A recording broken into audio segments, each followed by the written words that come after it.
पान कर लेते हैं। पूतना चिल्लाती रह गई, हे प्रभु रक्षा में मेरी रक्षा करो। लेकिन आज और हमारे कुछ भक्तगण, भक्तों को बगैर बताए पता चल जाता है कि भगवान की कथा कहाँ चल रही है। भैया को हमने बताया भी नहीं, फिर भी उन्हें पता चल गया कि दीदी की भागवत खैरी रामदास में चल रही है। तो कांटी पावन धाम से, कांटी पुरैना पावन धाम से हमारे कुछ भक्त लोग आए हैं। हमारे भैया राजपूत जी, पटेल जी, जो बढ़िया सुंदर लोकगीत कलाकार भी हैं। बहुत बहुत आभार, स्वागत। प्रेम से बोलो रघुनाथ जी महाराज की। पूतना आई, अरे महाराज पूतना रूप बनाकर आई, भगवान ने उसके प्राणों का पान कर लिया। अब पूतना ने प्राणों का पान किया, भगवान ने पूतना के प्राणों का पान किया। पूतना चिल्लाई, अच्छा ये पूतना है कौन भाई? ये पूतना कौन है? बोले ये पूतना पूर्व जन्म में राजा बलि की पुत्री रत्नमाला थी। जब भगवान बामन का रूप बनाकर आए, भगवान जब बामन का रूप बनाकर आए तो बलि की बेटी वहीं पर खड़ी थी रत्नमाला, और वह देखकर मोहित हो गई। हे प्रभु कितना सुंदर बालक है, कितना सुंदर बेटा है, अगर ऐसा बेटा मेरा होता तो मैं ऐसे बेटे को अपने स्तनों का अमृत पान कराती। भगवान ने मन में ही कह दिया, तथास्तु, जाओ देवी तुम्हारी इच्छा पूर्ण हो। क्योंकि कहा गया है ना कि जो इच्छा करियो मन माही, राम कृपा कछु दुर्लभ नाही, राम कृपा कछु दुर्लभ नाही, जो इच्छा करी हो मन माही, जो इच्छा करी हो मन माही, जो इच्छा करी हो मन माही, राम कृपा कछु दुर्लभ नाही, राम कृपा कछु दुर्लभ नाही, राम कृपा कछु दुर्लभ नाही, राम कृपा कछु दुर्लभ नाही। जय श्री राम, जय श्री राम।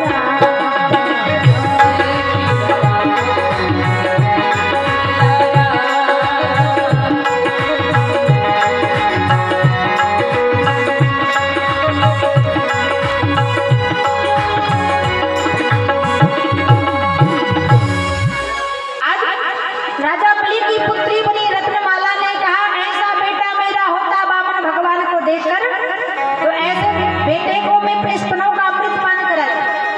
भगवान ने कहा तथास्तु। और कुछ देर के बाद भगवान ने पूतना के सुंदर भाव को रत्नमाला के देखा, और कुछ देर बाद बामन भगवान ने अतल बितल सुतल तल तलातल नाप लिया, राजा बलि को भी नाग पास में बांध कर डाल दिया। अब रत्नमाला कहती है, ऐसा बेटा मेरा होता तो ऐसे बेटे को अपने स्तनों में जहर लगाकर पिला देती। भगवान ने कहा, जाओ तथास्तु। आज वही रत्नमाला पूतना बनी, और भगवान ने जो कहा था वह पूर्ण किया। अब पूतना भगवान के परम धाम को गई। बोलो भक्त वत्सल भगवान की। अब पूतना कितनी बड़ी थी पता है? 100 योजन की थी पूतना। जैसे जैसे कन्हैया को बाकी नीचे उतारो और गैया मैया को झाड़ा लगवायो, पवित्र गौमूत्र से कन्हैया को मैया ने करायो। फिर से उत्सव मनाया जाने लगा। अब उत्सव मनाते मनाते एक दिन मैया ने देखा कि कन्हैया ने करवट ले ली, तो मैया ने नाई को बुलाकर बुलवा दे दो कि आज कन्हैया ने करवट ली है, यहाँ से सबको बधाई देने वाले। और सारी गोपियां आ गई। उसी बीच में एक मैया से गोपी बोली, मैया ढोलक बजा के नाच लो थोड़ो। मैया बोली, लाला भी अभी सो है, या सभी नाय उठाओ, महलों में खूब नाचो गाओ, कन्हैया को पालने में सुला के बैलगाड़ी के नीचे रख दो, तो वहां आवाज नहीं जाएगी तो उठेगा नहीं। अब कन्हैया को बैलगाड़ी के नीचे सुला दिया पालने में, गोपियां नाचने लगी, गाने लगी। भगवान ने सोचा कि हमारे लिए गा रही है तो हमको ही पालने के नीचे डाल दिया, बैलगाड़ी के नीचे। अब उसी समय भगवान को मारने के लिए एक सक्टासुर नाम का राक्षस आया। अब भगवान की बैलगाड़ी पर वह सक्टासुर बैठ गया, उसके पास शरीर नहीं था, देह रहित था, बैलगाड़ी पर बैठ गया। अब भगवान ने सोचा सारी बधाई हमारे लिए हो रही है, मैया ने हमको ही उठा के घर के बाहर रख दिया। अब तो कुछ ना कुछ उपाय करना पड़ेगा, चल तो सकते नहीं है, छोटे से हैं, इसलिए रोते ही है। चलो, बच्चों का सबसे बड़ा अस्त्र होता है रोना। बच्चा जैसे ही रोता है मैया तुरंत गोदी में ले। अब ढोलक बज रही थी तो मैया को सुनाई नहीं दियो। भगवान को गुस्सा आई, बैलगाड़ी पर सक्टासुर महाराज बैठे थे, भगवान ने पैर के अंगूठे से जोर का झटका दिया, बैलगाड़ी के 1000 टुकड़े हो गए और सकट का भंजन हो गया। बोलो सक्टासुर मर्दन भगवान की। ये सक्टासुर कौन है? बोले सक्टासुर पूर्व जन्म में हिरण्याक्ष का पुत्र उत्कच था। लोमस ऋषि के बड़े सुंदर पेड़ लगे थे तो इसको अपने शरीर का बड़ा अभिमान था, अपने शरीर को रगड़ने लगा। लोमस ऋषि के सारे पेड़ चटाचट करके टूट गए तो लोमस ऋषि ने श्राप दे दिया, तुझे अपने शरीर का बड़ा अहंकार है, जा तो देह रहते ही हो जा। क्षमा याचना की तो कहा जब भगवान श्री कृष्ण आएंगे तब तेरा कल्याण भी कर देंगे। बोलो सकट भंजन भगवान की।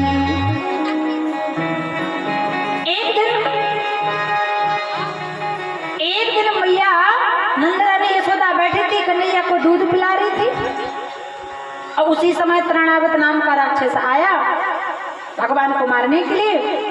अब मैया गोदी से नाय उतारे, कन्हैया ने सोचा अगर मैया नाय उतारेगी तो तृणावृत मामा का वध कैसे होगा। अब मैया दूध पिला रही थी, दूध पिलाते पिलाते भगवान ने इतना वजन बढ़ाया। अब मैया बोली, दादी के को इतना वजन बढ़ गया, लगता है मैंने इसको दूध ज्यादा पिला दिया, ऐसे वजन। तो कन्हैया को जैसे पालने में सुलायो, तृणावृत को बैठा था, घात लगाए गवर्नर के रूप में आया और उड़ाकर भगवान को लेकर सोचने लगा ये बालक है कि पत्थर, ये तो भारी भयंकर वजनदार पत्थर है, कहीं में पत्थर तो नहीं उठा लाया। भगवान ने कहा, रे पागल, मेरे भक्त तो पत्थर में भगवान देखते हैं और तू भगवान में पत्थर देखता है। अब चल मैं तुझे पत्थर से ही मारूंगा। और भगवान ने यो तड़ाका दिया, एक मुट्ठी पकड़ी और जाकर के पत्थर में चटकाई, तृणावृत के 1000 टुकड़े हो गए। बोलो भक्त वत्सल भगवान। ये तृणावृत कौन है? ये तृणावृत पूर्व जन्म में हिरण्याक्ष नाम का राजा था। गंगा नदी में नग्न होकर अपनी 100 पत्नियों के साथ नग्न अवस्था में गंगा में स्नान कर रहा था। वहीं से दुर्वासा ऋषि निकले। दुर्वासा ऋषि ने श्राप दे दिया, अरे मूर्ख, तेरे जैसा अधर्मी विधर्मी राजा जिस राज्य में होगा उस राज्य की प्रजा का क्या होगा। जा, तेरे कर्म और कारनामे दोनों राक्षसों के हेतु राक्षस बन। चरणों को पकड़ लिया, हे दुर्वासा ऋषि क्षमा कर दो, संत को दया आ गई। बोले जाओ, जब भगवान कृष्ण आएंगे तब तुम्हारा उद्धार हो जाएगा। बोलो भक्त वत्सल भगवान की। ऐसे भगवान भक्त वत्सल हैं, भगवान भक्तों के लिए कुछ भी कर देते। तृणावृत का उद्धार किया। अब कन्हैया का नाम संस्करण हुआ। नाम संस्कार इतना सुंदर हुआ महाराज। देखो, आज गर्गाचार्य जी महाराज आए, गर्गाचार्य जी ने नाम रखवा दिया रोहिणी मैया के बेटे का नाम रखवाया बलभद्र बलदाऊ। मैया बोली बलराम मोते नाय बने, कहती आज तो मैं आपको बलुआ कहूंगी। अब कृष्ण नाम भगवान से कहने के पूर्व कहने लगे मैं इनके नाम कौन से रखवाऊं, इनके तो अनेक नाम हैं, लेकिन एक नाम बता रहा हूं, कर्षतीति कृष्णा। का नाम होगा कृष्ण। बोले कृष्ण का अर्थ क्या है? ध्यान देना, आप पढ़े लिखे हो सब लोग, कृष्ण लिखते हैं तो कैसे लिखते हैं? का बनाते हैं और उसके नीचे एक रकार लगा देते हैं, ठीक है? तो कृष्ण नाम है क्या? विचार करना, कृष्ण नाम का अर्थ क्या है? कृष्ण क्यों कहवाया जाता है? क्यों नाम लेने के लिए कहा जाता है? क्योंकि कृष्ण महामंत्र, जैसे अगर आपकी बाल्टी कुएं में डूब जाए, ध्यान देना, बाल्टी अगर कुएं में डूब जाती है तो बाल्टी को निकालने के लिए आप क्या करते हो? अगर बाल्टी कुएं में डूब जाए तो आप एक लोहे का कांटा लेकर आते हो जिसकी डिजाइन ऐसे होती है ना? और उस लोहे के कांटे को डालते हो कुएं के अंदर और बाल्टी जहां भी होती है तो फंस के ऊपर आ जाती। इसी प्रकार है भगवान का नाम। हम सभी बाल्टी की तरह संसार सागर रूपी समुद्र में डूबे हुए हैं, और जब कृष्ण रूपी कांटा हमें पकड़ लेगा, कृष्ण रूपी कांटा को लाकर हम कृष्ण कृष्ण कृष्ण कृष्ण कहेंगे तो हम भी भवसागर से ऊपर पार हो जाएंगे। इसलिए तो भक्त गाते हैं, भगवान से कहते हैं, तू मेरी मझधार में डोले नैया। अच्छा, अपनी अपनी नैया कितने लोगों को डुबाना नहीं है? हाथ उठा के बताओ। पार कितने लोगों को लगाना है? दोनों हाथ उठा के ताली बजाना। तू मेरी मझधार में डोले नैया, पार आके लगा दो कन्हैया। देखो माता, देखो भैया नाचने लग गई, आप ताली बजा रहे, लगा दो, देखो माँ।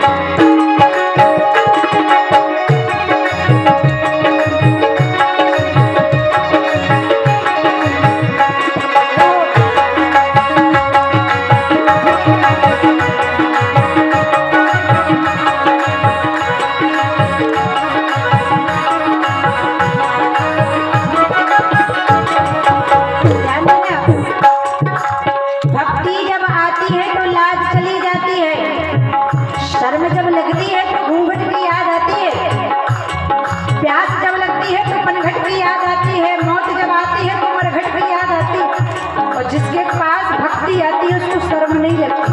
अब हम मैया नाच रही ना, बाकी अंदर भक्ति आ गई, वृंदावन की भक्ति बन गई बा, तो आप भी दोनों हाथ उठा के ताली बजाओ।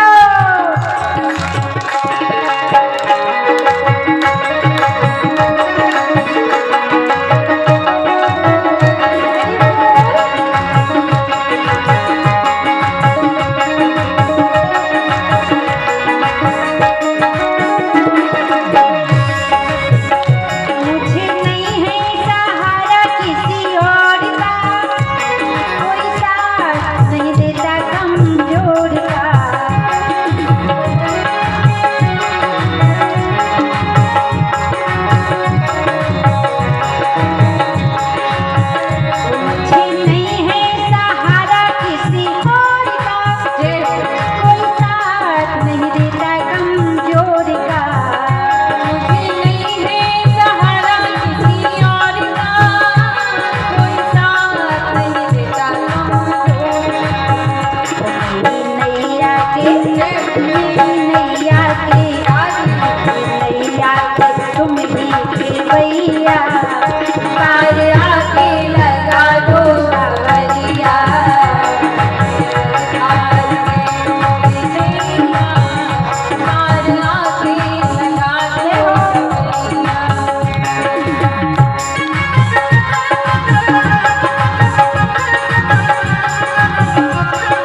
धार में डोले नैया, पार आके लगा लो कन्हैया।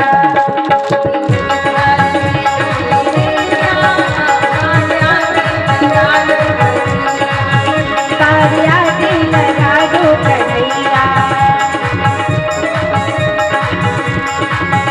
पार आके लगा दो कन्हैया, पार आके लगा दो कन्हैया। बोलिए सावरिया सेठ की। ऐसे भगवान श्री कृष्ण है महाराज। अब भगवान ने सुंदर नामकरण की लीला संपन्न की। अब भगवान थोड़ा घुटनों से चलने लगे, तो भगवान घुटनों से चलते चलते सुंदर छरी अमृष्टम देखम भगवान। अब इतना भाव प्रकट हुआ कि भगवान चोरी करने के लायक हो गए।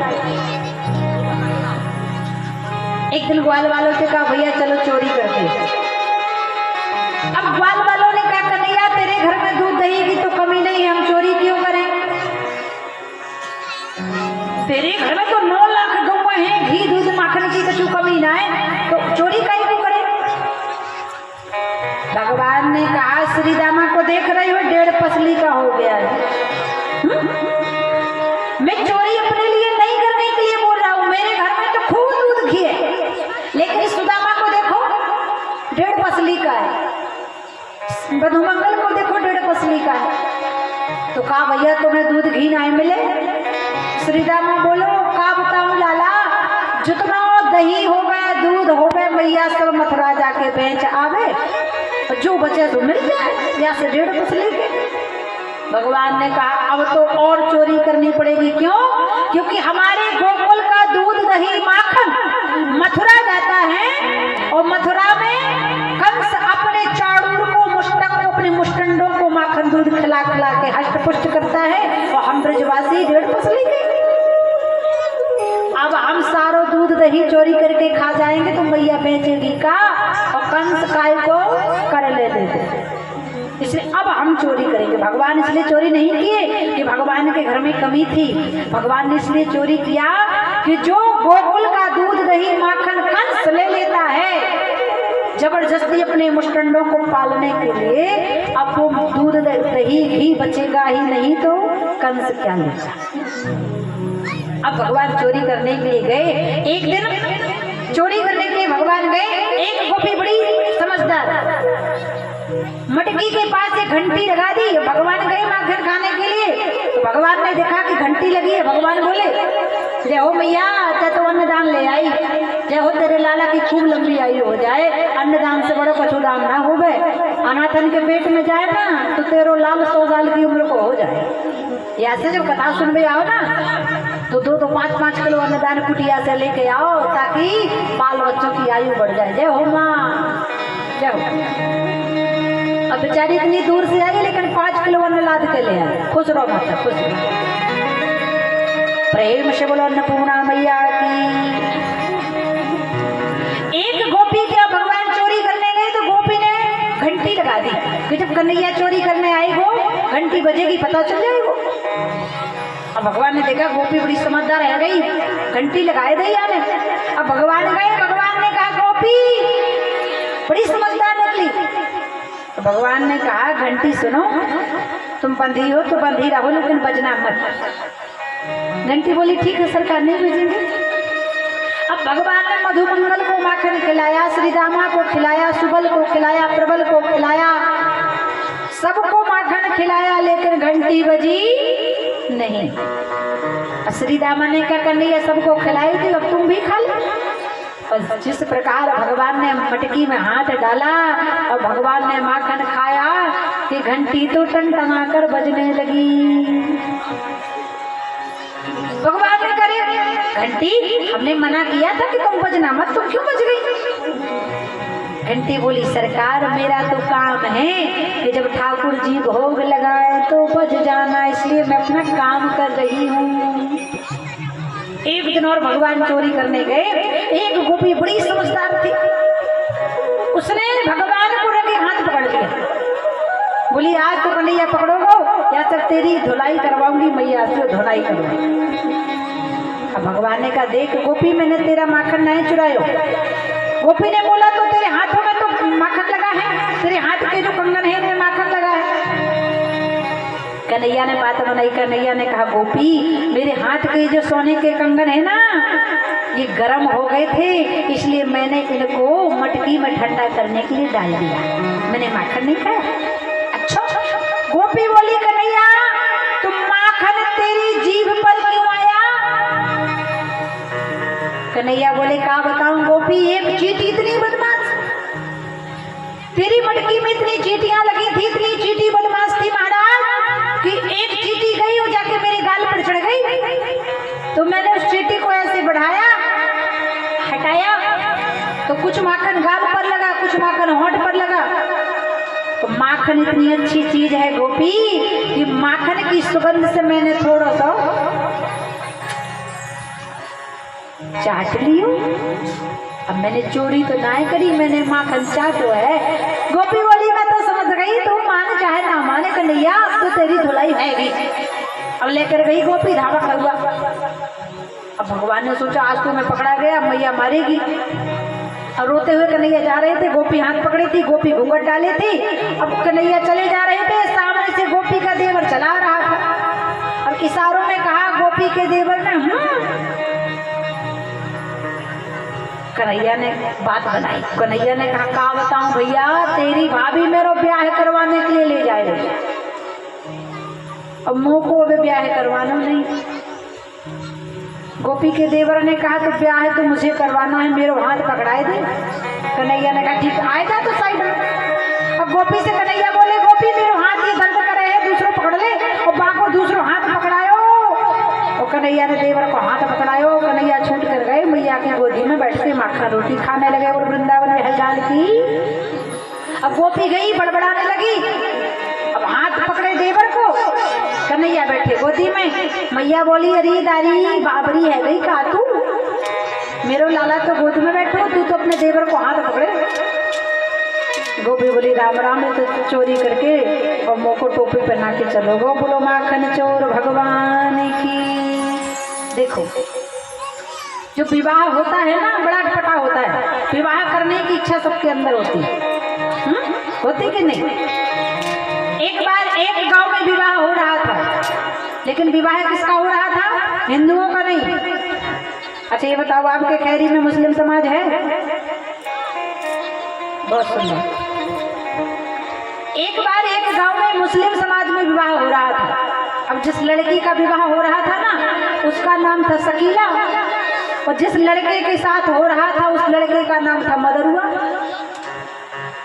अब जिस लड़की का विवाह हो रहा था उस लड़की की एक आंख थोड़ा डिस्टर्ब थी। अब बारात आई, बढ़िया लड़का आया काला चश्मा लगा के। अब बारात आई, दूल्हा बैठा, गांव की माताओं ने देखा, तो गांव की माताओं की तो आदत होती है तर्क वितर्क करने की। यहाँ की बात नहीं है खैरी की, अब तो नीमी की बात कर रहे हैं। यहाँ की माताएं बड़ी प्यारी। अच्छा ध्यान दो, अब लड़की की एक आंख खराब थी तो गांव की सारी माताएं कहने लगी। अब हमारे सनातन धर्म में भगवान को राम, घनश्याम, सीताराम कहते हैं, और मुसलमान समुदाय में अल्लाह कहते हैं। सारी गांव की माताएं इशारा करती हैं लड़की की ओर और बरातियों को सुनाती हैं, लड़की की आंख पर इशारा करती हैं और कहती हैं कि शकीला की एक ही हाय अल्लाह। मतलब कहना चाहती हैं कि शकीला की एक आंख खराब है, और कहती हैं दो लोगों के बगैर विवाह नहीं हो सकता। नन्ना, दो लोगों के बगैर विवाह नहीं हो सकता। कौन कौन? एक पंडित जी और दूसरा नाई भाई। और नाई भाई बड़े बुद्धिमान होते हैं, क्योंकि नाई के पास 36 प्रकार की बुद्धि होती है। अब नाई भाई ने दिमाग लगा लिया कि माताएं क्या गा रही है। गाना था तो अच्छे अच्छे भजन गाती, सिया जी को राम ब्याहन आई, क्या गा रही। अब फिर गाया, अब फिर माता भगवान कहते हैं, लड़के की ओर इशारा, लड़के की ओर इशारा करके सुना के बारातियों से कहती हैं कि शकीला की कई ओ हाय अल्लाह। नाई भाई ने सोचा कुछ ना कुछ तो दाल में काला है। पास में गए लड़की के तो देख लिया लड़की की एक आंख डिस्टर्ब है। अब माता ने फिर गया कि शकीला की कई ओ हाय अल्लाह। नाई भाई तुरंत जवाब देकर बोलने लगे, लड़के की ओर इशारा किया और कहने लगे कि मदरुआ की दोई सुभान अल्लाह। अरे लड़की की तो एक खराब थी, लेकिन लड़के की तो दोनों खराब थी। बोलो राधे राधे। तो जो जिसके भाग्य में है तो मिलेगा, जो जिसके भाग्य में नहीं तो मिलने वाला।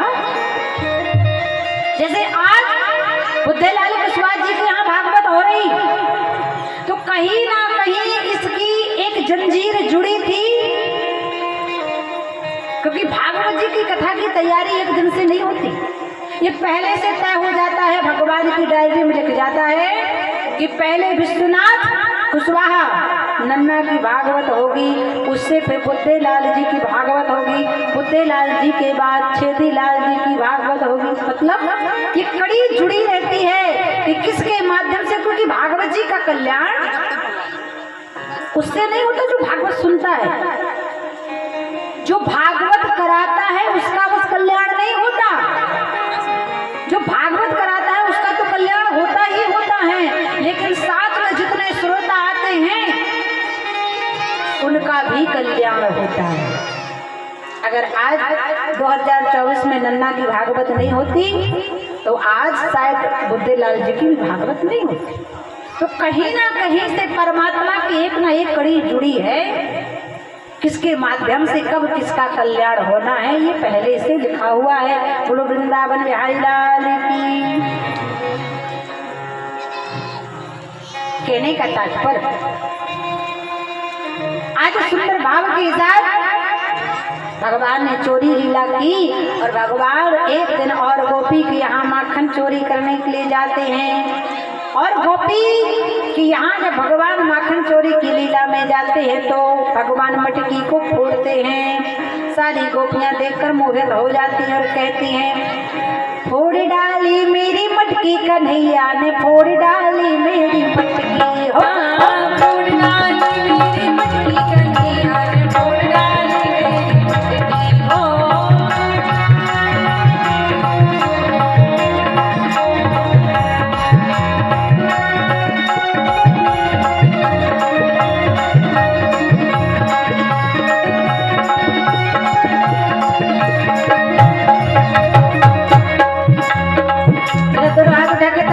भगवान अब माखन चोरी मटकी फोड़ने की लीला कर रहे, इसलिए नाम माखन चोर पड़ा। आपके घर में भी भगवान माखन खाने आए, ऐसी कृपा हो।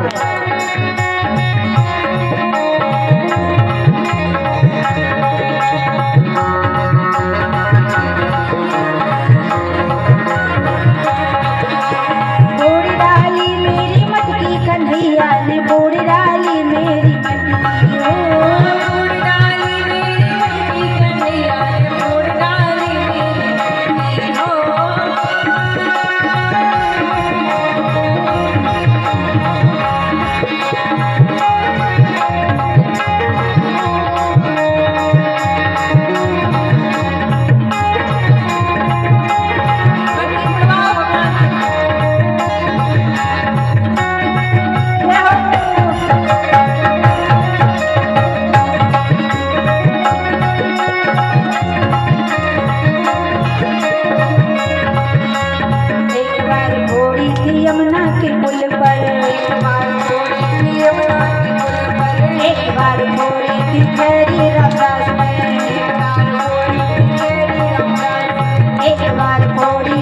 जब धाम में एक बार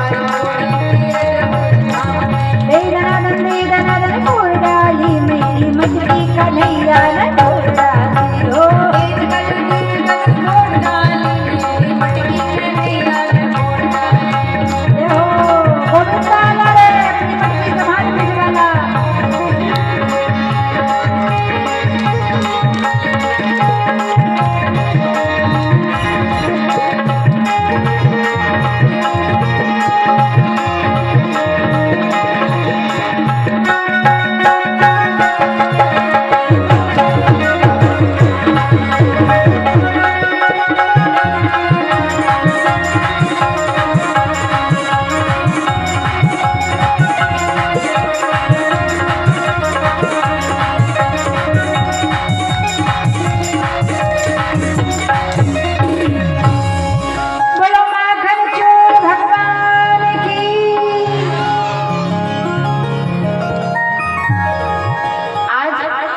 भगवान श्री कृष्ण ने माखन चोरी की लीला की, इसलिए भगवान का नाम पड़ा माखन चोर। और भगवान श्री राम ने सखियों के चित्त को चुराने की लीला की थी, इसलिए भगवान श्री राम बड़े मर्यादा पुरुषोत्तम हैं। क्योंकि जब प्रभु राम जनकपुर की यात्रा में थे ना, तो भगवान श्री राम को वहां की सखियों ने कितना बुलाया। एक बार हमारी ओर देख लीजिए, भगवान को जनकपुर की सखियां आंख फाड़ फाड़ कर देखते थे, लेकिन राम जी किसी को नहीं देखते, है ना। एक सखी ने तो ये भी कह दिया था कि राम जी हमारी ओर इसलिए नहीं देख रहे हैं क्योंकि राम जी का जन्म बगैर माता पिता के संपर्क से हुआ है। जनकपुर की नारियों ने भगवान को कितना कहा कि राम जी हमारी ओर इसलिए नहीं देख रहे क्योंकि राम जी अयोध्या से आए हैं, और अयोध्या में माताएं बेटों को कैसे जन्म देती हैं? बोले ना हीर से होते। जनकपुर की माताओं ने राम जी को सुनाकर कहा था कि अयोध्या की माताएं बेटों को कैसे जन्म देती हैं? बोले खीर खाए सो तो पैदा करती अवधिपुरी की नारी। जब भगवान जनकपुर में घूम रहे थे ना, तो जनकपुर की नारियों ने भगवान से कहा था कि राम जी हमारी ओर नहीं देख रहे हैं क्योंकि राम जी समाज में सर उठाने के लायक नहीं। क्यों नहीं है? क्योंकि राम जी का जन्म कैसे हुआ है? बोले ना हीर से होते। राम जी अयोध्या से आए हैं, और अयोध्या की नारियां बच्चों को जन्म कैसे देती हैं? बोले ना हीर से होते और ना पीर से होते, अवधपुरी में लड़के भैया खीर से होते। अवधपुरी में लड़के भैया खीर से होते।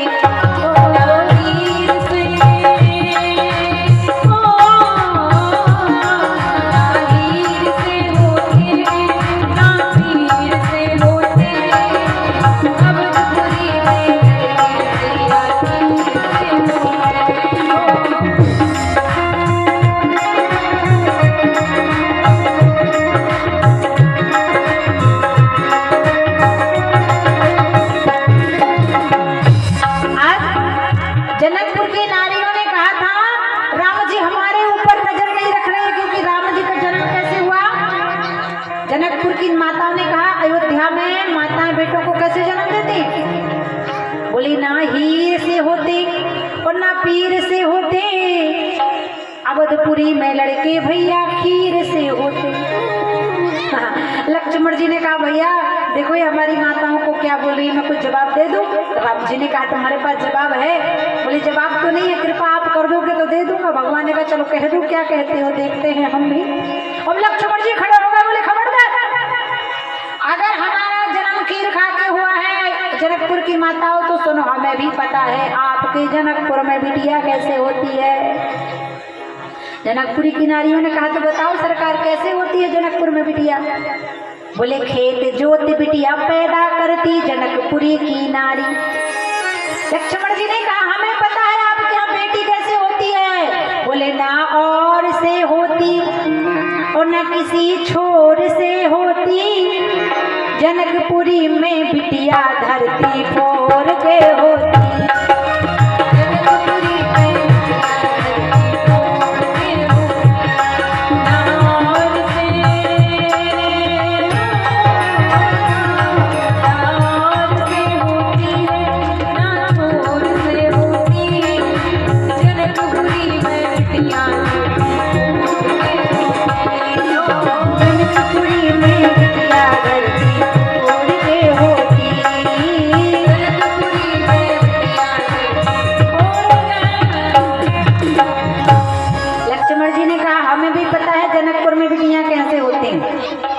बोले ना और से होती ना छोर से होती, और जनकपुरी में बिटिया धरती फोड़ के होती। सीता जी जमीन से निकली थी ना, तो जनक जी ने हल चलाया, बोलो जनक नंदिनी मैया की। लेकिन भगवान को सारा संसार देख रहा था, लेकिन राम जी ने किसी की ओर नहीं देखा, है ना, कि राम जी की मर्यादा है।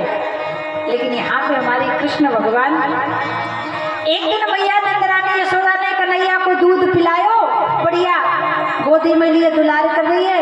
अब कन्हैया मैया को दुग्ध पान कर रहे हैं, बढ़िया सीने से लगे कन्हैया दूध पी रहे। अब मैया से बोले मैया एक बात पूछूं? मैया बोली का है लाला पूछ। अब कन्हैया ने कहा मैया साची साची बताए नहीं है, तो को दूध प्यारो के तो को पूत प्यारे। अब मैया बोली का बताऊं लाला, 80 साल की अवस्था में लाला भयो, या से मोको दूध बिल्कुल ना है प्यारो, मोको तो पूत प्यारो है। और पूत से प्यारा किसी को कुछ है? बोलो, किसी को कुछ प्यारा नहीं। अब कन्हैया ने कहा एक बार और बताई थी मैया तो को दूध प्यारो कि पूत प्यारो? मैया बोली दूध प्यारो। कन्हैया बोले एक बार, मैया बोली कि पूत प्यारो। कन्हैया बोले एक बार और बता, दूध प्यारो के पूत प्यारो? मैया को याद आया कि मैंने तो चूल्हे पर दूध चढ़ायो, दूध कहीं फन कर गिर ना जाए। अब कन्हैया से कछु ना है, बोली मैया यशोदा कन्हैया को उठायो धड़ाम से रखो, चली दूध उतार। कन्हैया ने करे राम राम, मैया तो बड़ी बदमाश है, अभी बोल रही थी कि मुँह को पूत प्यारो, अब बोल रही दूध के पीछे भाग गई छोड़ के।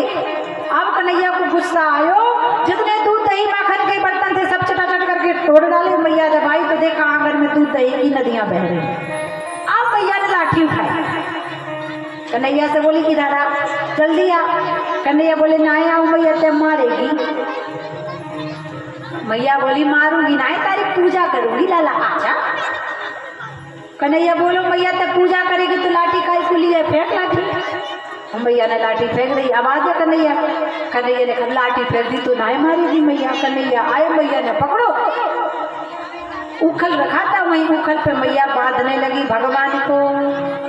देखो अब मैया जब भगवान को बांधती है तो 2 अंगुल रस्सी कम पड़ जाती, फिर रस्सी जोड़ती, फिर बांधती, फिर 2 अंगुल कम, फिर जोड़ी रस्सी, फिर बांधा, 2 अंगुल कम।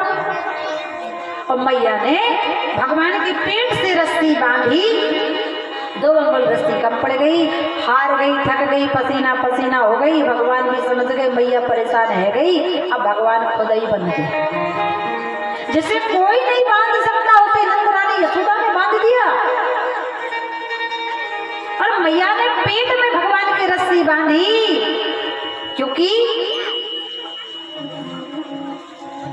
जब उदर में रस्सी बांधी भगवान कृष्ण के तो भगवान का नाम पड़ गया, बोलो दामोदर भगवान की। क्योंकि दाम का अर्थ है रस्सी और उदर का मतलब है पेट, पेट पर रस्सी बांधी तो भगवान का नाम पड़ गया दामोदर। बोलो दामोदर कृष्ण भगवान की। अब मैया बोली तेरी यही सजा है, तू बंधा घर को काम करने लग गई मैया। भगवान ने उखल से धीरे धीरे चटक मटक करना चालू किया। अर्जुन नाम के 2 वृक्ष लगे थे आंगन में, उनके बीच उखल फंसाया, चटकाया, पेड़ चटाचट करके टूट गए। और उस दोनों पेड़ों से एक एक सुंदर राजसी वेशधारी पुरुष निकले। ये पुरुष कौन है? जो भगवान को प्रणाम किए। ये धनाध्यक्ष कुबेर महाराज के पुत्र थे मणिग्रीव और नलकूबर। एक बार मदिरा पान करके यमुना जी में ये नहा रहे थे और मदिरा पान कर रहे थे तो नारद जी ने श्राप दे दिया था, धन के अहंकार में तुम भूल गए और मदिरा पान करके यमुना को दूषित कर रहे हो, जाओ तुम राक्षस हो जाओ, जड़ हो जाओ। प्रार्थना की तो कहा जब भगवान कृष्ण आएंगे तब तुम्हारा कल्याण करेंगे। बोलो भक्तवत्सल भगवान की। अब मैया बोली जब से लाला भयो तब से कछु ना कछु उत्पात हो गए, या से हम अब गोकुल में नहीं रहेंगे, हम लोग जाएंगे वृंदावन। वृंदावनम विश्व वृंदावन। वृंदा नाम है तुलसी का, जहाँ पर तुलसी के वृक्ष हो वही है वृंदावन। चलो हम लोग भी 1 मिनट के लिए वृंदावन चलते हैं। यहाँ जितने भक्त बैठे हैं, कितने लोग हैं जो वृंदावन गए हैं? जरा हाथ उठा के बताएं। वाह, बहुत सुंदर। अब बताइए आगे के लोग तो कथा सुन रहे, पीछे के लोगों ने तो तंबाकू हाथ में। तंबाकू नहीं खानी चाहिए महाराज। हम कहते हैं काबू विश्वस्त मात्रा, गाय हमारी माता है, लेकिन द्वारका पीठाधीश्वर शंकराचार्य स्वामी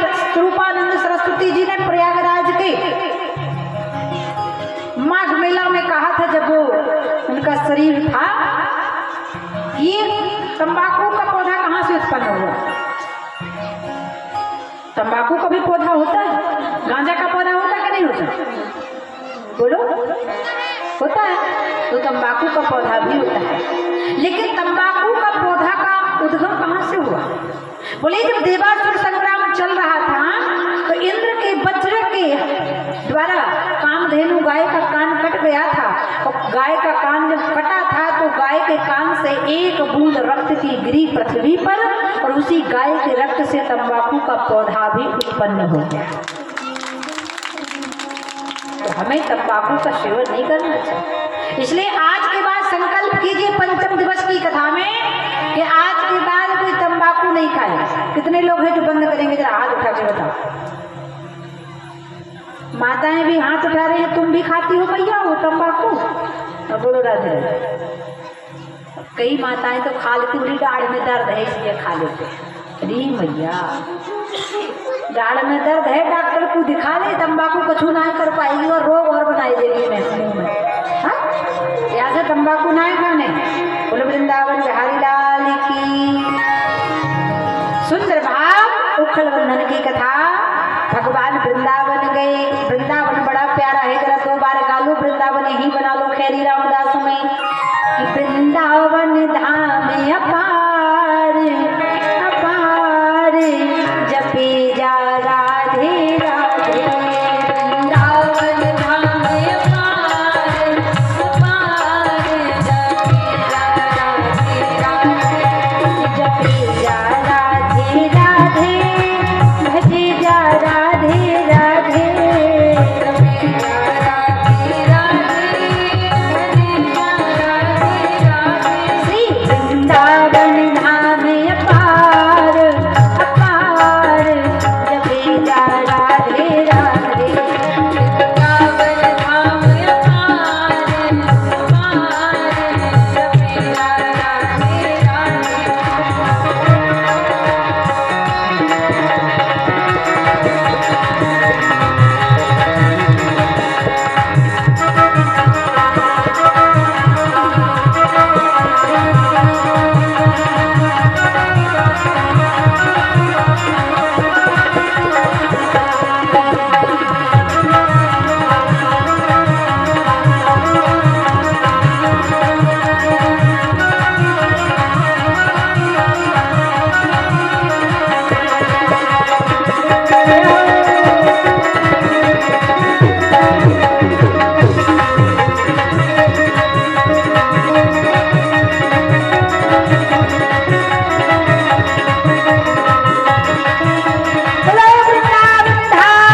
राधे।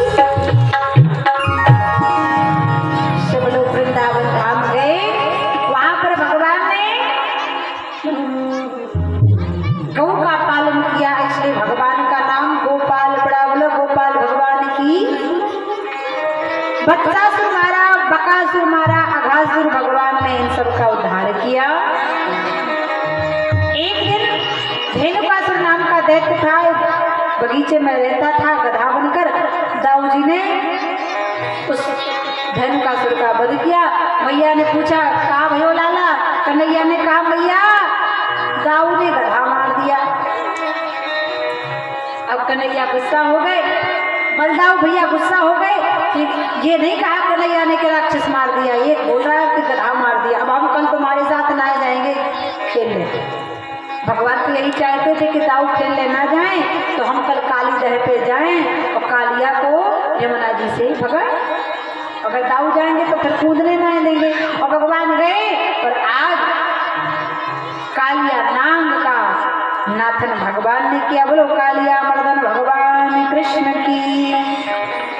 तांडव गति मुंडन पर निरतत बनमाली, फम फम फम फनाने ऊपर नाचत बनमाली। कालिया को भगवान ने हटाया। कालिया से कहा, भैया तुम अपने रमणीक द्वीप जाओ, यहाँ से हटो। और कालिया रमणीक द्वीप चला गया। भगवान ने कहा, गर्म तुम्हारा कुछ नहीं बिगाड़ पाएगा, क्योंकि हमारे चरण चिन्ह तुम्हारे सिर पर पड़ चुके हैं। कालिया का भगवान ने उद्धार किया। अब एक दिन भगवान गौएं चराने गए